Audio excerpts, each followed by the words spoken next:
Hello, hello again, my 1020 friends. And now we're going to discuss the elements of poetry. So if you recall, with paper one, we talked about the elements of fiction. And now we're going to talk about the elements of poetry. And these ideas help you with content for the major papers. They also are going to come back to haunt you on the exam on literary terms later on. So it's very important for you to understand these concepts. So to follow along with me, go to Course Documents and then scroll down, hit Load More, and then click on the Elements of Poetry. And so poetry is characterized by the presence of imagination, emotion, universal truth, so truths that everyone can identify with, and sensory impressions, very important in poems. It's expressed rhythmically and usually in an orderly arrangement, and it expresses within itself an organic sense of unity. It's written with the purpose of providing aesthetic and emotional pleasure as you listen to it and response. So here are some well-known definitions of poetry by famous writers that I really like. Poe described poetry as the rhythmical creation of beauty, and Wordsworth said, "It's the spontaneous overflow of powerful feelings recollected in tranquility." And Arnold called it a criticism of life. Carlyle called it musical thought. I like that. Hunt said it's the utterance of a passion for truth, beauty, and power. And Shelley said it's the record of the best and happiest moments of the best and happiest minds. And that is true. However, it's also a record of the worst and most unhappy moments of some of the best and most unhappy minds. It's not all roses and lollipops, as you will see. So here are some of the basic elements, and you'll notice that they cross over a lot. The elements of literature with fiction, with poetry, and with drama sort of intersect and often cross over with one another and are similar. So in poetry, we have imagery. Words that call on our senses are referred to as images. And of course, to some extent, as we've said, all words create images in our minds, almost all words. But a good poem is going to set forth an exact original image that's going to trigger something in you that makes you remember feeling or something you saw or smelled or felt or touched, right? And so it might be an analogy, and that's an extended comparison of two things that may or may not really be very much alike in real life.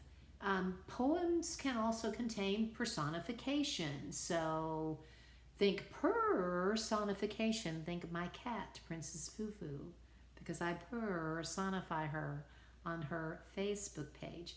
So an idea, an object, or an animal is being portrayed as having human-like traits. We're personifying that idea or that object or animal. Animism, giving life to something inanimate. And here's an example. The fog comes on little cat feet. So the fog isn't really alive, right?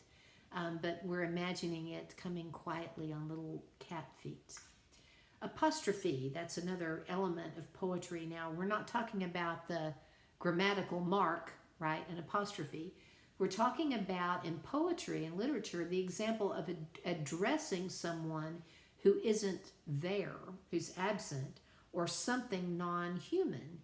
And here's an example: blow winds and crack your cheeks.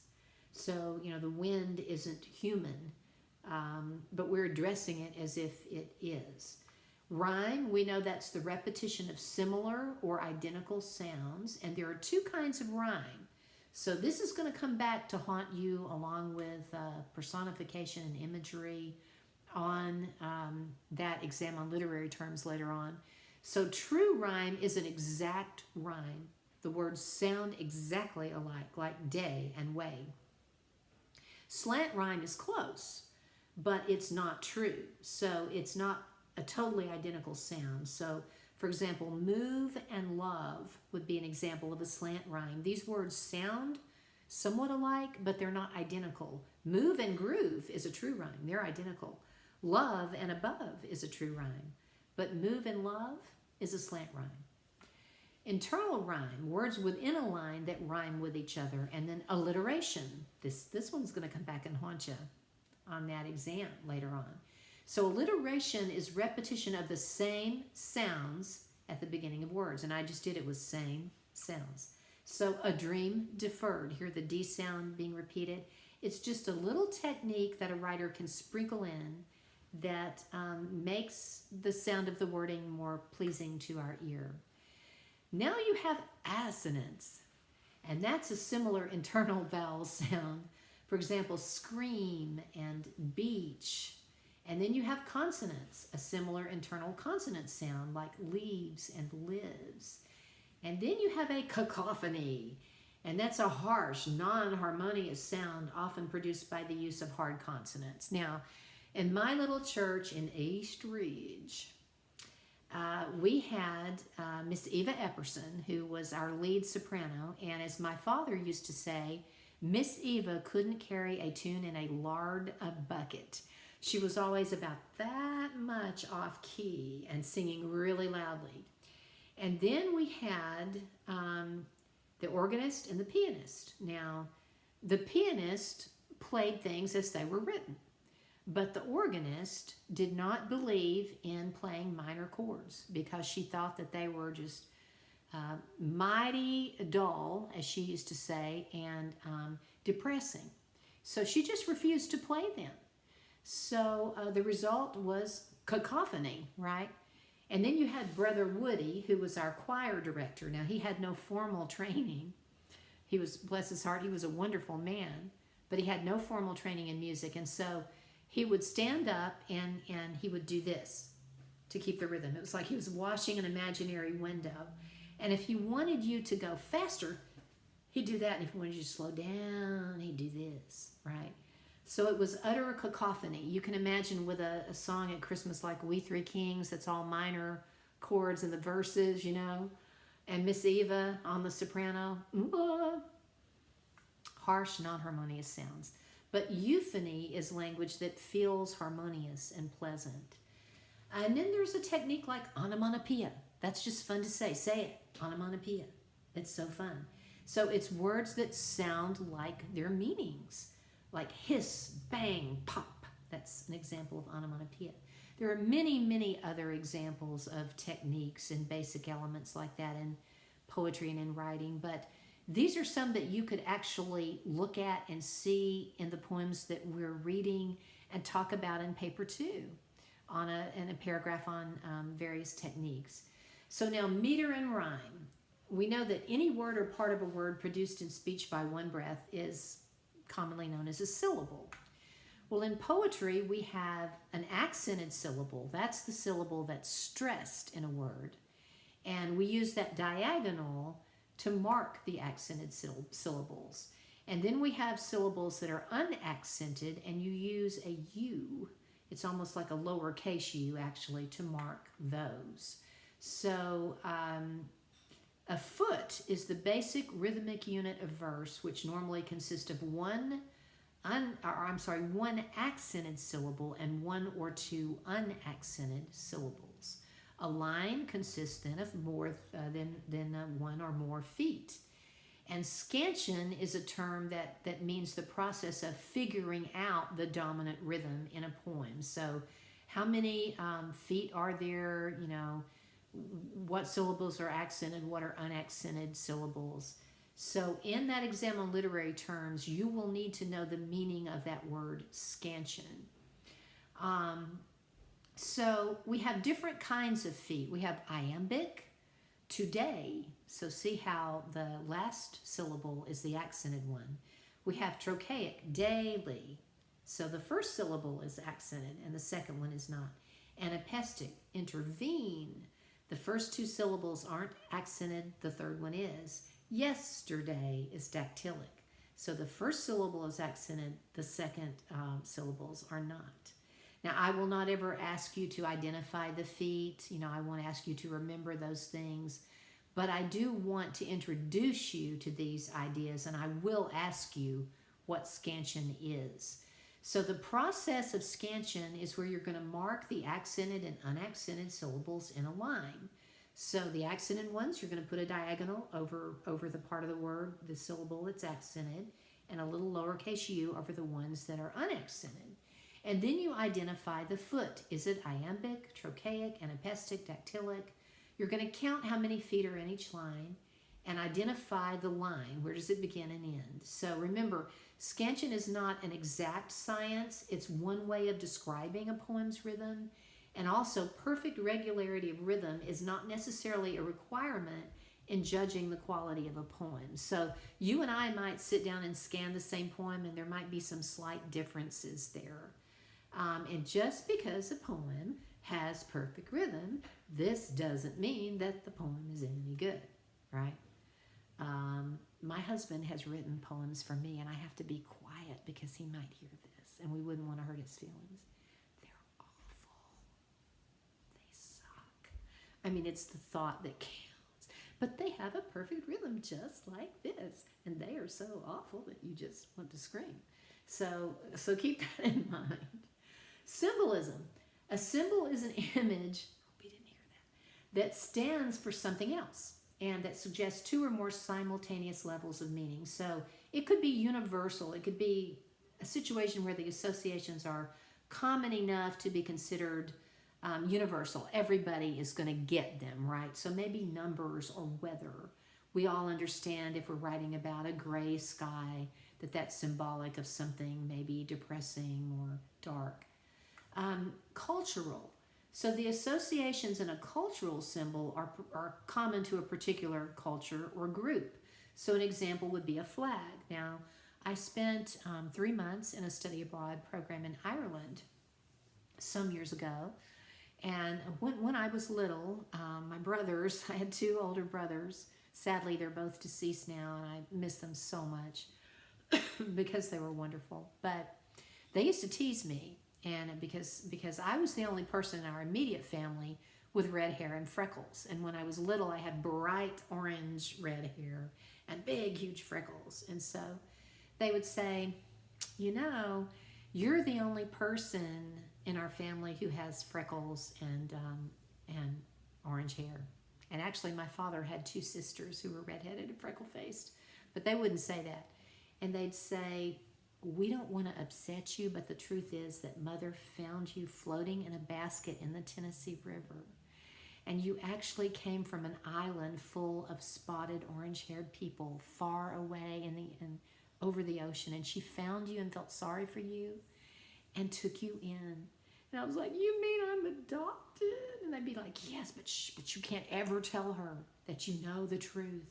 So I went around for years, you know, thinking that I was adopted and thinking that I was a member of some weird race, just really strange. Like, I knew that there were white people and black people and brown people and, you know, Asian people. And I thought, I am just of the weirdest race of all.